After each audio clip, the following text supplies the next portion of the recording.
জিকির, ইয়া যাল জালালি ওয়াল ইকরাম।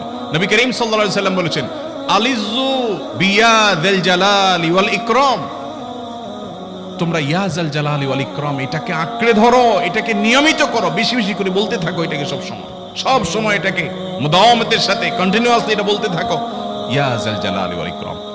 অনেক উলামায়ে কেরাম, মুহাদ্দিসিনে কেরাম ইয়া যাল জালালি ওয়াল ইকরাম কেন নবীজি এত বেশি বলতে বলেছেন, এটার মাধ্যমে আমাদের লাভটা কি, এর ব্যাখ্যা করতে গিয়ে বলেছেন, ইয়া যাল জালাল মানে হলো হে মহান মহান বড়ত্বের অধিকারী, হে জালালের অধিকারী, হে জালাল, ওয়াল ইকরাম হে দানশীল।